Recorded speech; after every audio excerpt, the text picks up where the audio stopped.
Donald Trump has done it again. He's back in the White House after a shocking victory in the 2024 U.S. presidential election. For some, this marks a triumphant return. For others, it's a moment of despair. But step back for a moment. Trump's victory is more than just another political milestone. It's part of a deeper pattern, a recurring cycle where society swings between extremes.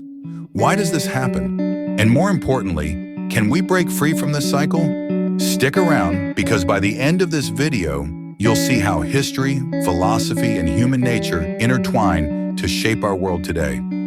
Trump's 2024 victory isn't just another election shock. It's a textbook example of dialectic tensions, society's endless tug-of-war. Why do we keep swinging between extremes?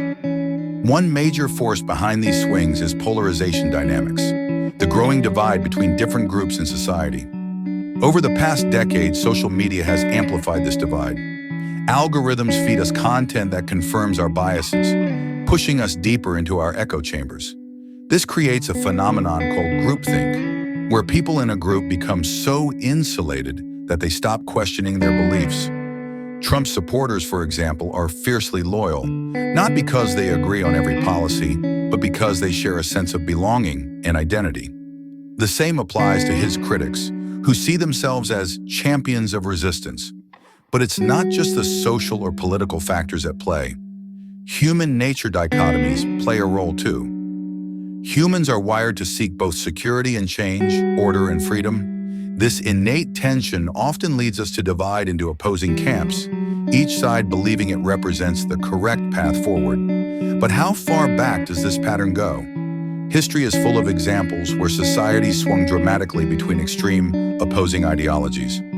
Take the French Revolution. The old monarchy was overthrown in favor of liberty, equality, and fraternity. But the radicalism that followed led to chaos, paving the way for Napoleon to establish a new order. These swings aren't random. They're part of what we can call ideological shifts, moments when societies reject the old ways and embrace new ones.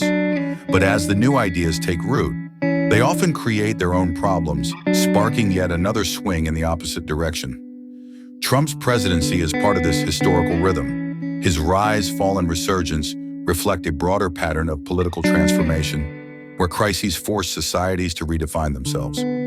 But as history shows, transformation is rarely smooth. So what's different this time? Why do today's divisions feel so much deeper and harder to resolve? For centuries, societies were held together by grand narratives, big stories that gave people a shared sense of purpose. These narratives might be religious, nationalistic, or ideological. They provided a framework for understanding the world and one's place in it. But today, these narratives are crumbling. Modernity and postmodernism have questioned the very idea of universal truths. In a world where your truth and my truth take precedence over the truth, it's becoming harder to unite people around a common cause. But when everyone is living in their own reality, how can we find common ground? Now we'll tackle the big question. Is there a way to stop the pendulum and create stability? To move forward, we must focus on breaking down political extremes. This doesn't mean watering down beliefs or avoiding conflict. It means finding a way to embrace complexity, to recognize that opposing ideas often have something valuable to offer.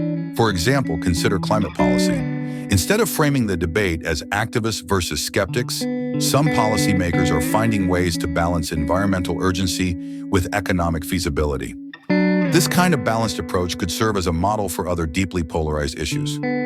Ultimately, real political transformation comes from acknowledging the tension between order and progress, tradition and innovation. By focusing on what unites us rather than what divides us, we can begin to slow the pendulum and move toward a more stable society. So why does society swing between extremes?